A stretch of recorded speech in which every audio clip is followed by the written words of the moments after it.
السلام علیکم ناظرین، آج ہم ایک ایسی بات پر گفتگو کریں گے جو روزانہ کلینک میں سننے کو ملتی ہے، اور وہ یہ جملہ ہے کہ ڈاکٹر صاحب کڈنی بہت کمزور ہے۔ طبی نقطہ نظر سے دیکھا جائے تو یہ جملہ نہ تو مکمل طور پر درست ہے اور نہ ہی پوری تصویر بیان کرتا ہے۔ زیادہ مناسب یہ ہے کہ ہم یہ سمجھیں کہ بعض اوقات کڈنی کا فیل متاثر ہو رہا ہوتا ہے اور بعض صورتوں میں واقعی کڈنی کی بیماری موجود ہوتی ہے۔ مسئلہ تب پیدا ہوتا ہے جب ان دونوں باتوں کو ایک ہی سمجھ لیا جاتا ہے یا حقیقی بیماری کو صرف ایک عارضی کیفیت سمجھ کر نظر انداز کر دیا جاتا ہے۔ آج کی ویڈیو میں ہم سادہ مگر طبی انداز میں یہ واضح کریں گے کہ کڈنی کے فیل کے متاثر ہونے سے کیا مراد ہے، کڈنی کی بیماری کیوں ہوتی ہے اور دونوں میں فرق سمجھنا کیوں ضروری ہے۔ جب عام آدمی یہ کہتا ہے کہ کڈنی کمزور ہے تو اکثر اس کا مطلب یہ ہوتا ہے کہ جسم میں تھکن، کمزوری، کمر میں درد، پیشاب کے معمول میں تبدیلی یا عمومی بے چینی، لیکن یہ تمام علامات جو ہیں وہ ہمیشہ کڈنی کی بیماری کی طرف اشارہ نہیں کرتی۔ بہت سی صورتوں میں یہ کیفیت ان وجوہات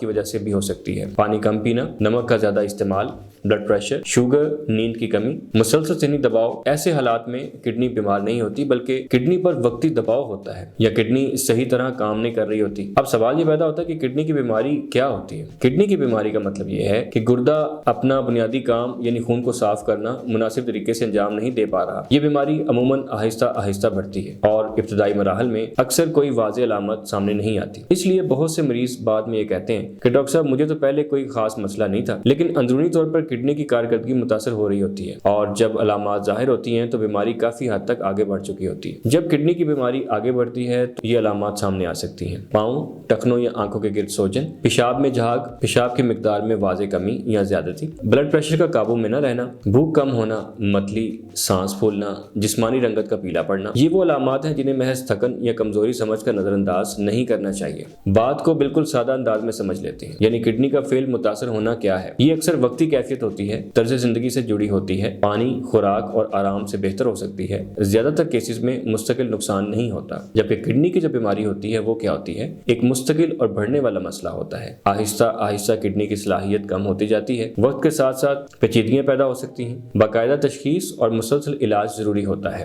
اصل خطرہ اس وقت ہوتا ہے جب بیماری کو محض ایک عارضی کیفیت سمجھ کر نظر انداز کر دیا جائے۔ کچھ لوگ ایسے ہوتے ہیں جن میں کڈنی کی بیماری کا خطرہ نسبتاً زیادہ ہوتا ہے، یعنی شوگر کے مریض، بلڈ پریشر کے مریض اور پین کلرز کا زیادہ استعمال کرنے والے، اور گردے کے پتھری کے مریض جن کے خاندان میں کڈنی کا مسئلہ ہو رہا ہو۔ ایسے افراد کو صرف یہ کہہ کر مطمئن نہیں ہونا چاہیے کہ بس کڈنی تھوڑی متاثر ہے، بلکہ باقاعدہ جانچ اور فالو اپ ضروری ہے۔ ہومیوپیتھی میں کڈنی کے فیل کے متاثر ہونے اور ابتدائی کڈنی بیماری دونوں صورتوں میں سپورٹ موجود ہے۔ ہومیوپیتھک علاج کا مقصد ہوتا ہے کہ کڈنی کے کام کو بہتر بنانا، جسم میں جمع ہونے والے فاضل مادوں کو کم کرنا، سوجن، کمزوری اور بے چینی میں بہتری لانا، لیکن یہ علاج ہمیشہ مریض کی علامات، حالت اور بیماری کے مرحلے کو دیکھ کر کیا جاتا ہے۔ خود سے دوا لینا درست طریقہ نہیں ہے۔ اگر یہ علامات موجود ہوں تو فوری طور پر سنجیدگی ضروری ہے، یعنی سوجن تیزی سے بڑھ رہی ہو، پیشاب بہت کم ہو رہا ہو، بلڈ پریشر قابو میں نہ آ رہا ہو، مسلسل متلی یا سانس میں دقت۔ ان حالات میں انتظار کرنے کی بجائے فوری تشخیص اور رہنمائی ضروری ہوتی ہے۔ آخر میں ایک بات ذہن میں رکھیں کہ ہر وہ کیفیت جس میں تھکن یا کمزوری ہو کڈنی کی بیماری نہیں ہوتی، لیکن کڈنی کی بیماری اکثر ابتدا میں انہی علامات سے ظاہر ہوتی ہے۔ اسی لیے صحیح الفاظ، صحیح سمجھ اور صحیح وقت پر تشخیص بہت اہم ہے۔ میں ہوں ڈاکٹر لوید احمد تحسین۔ اپنی صحت کا خیال رکھیے۔ اللہ حافظ۔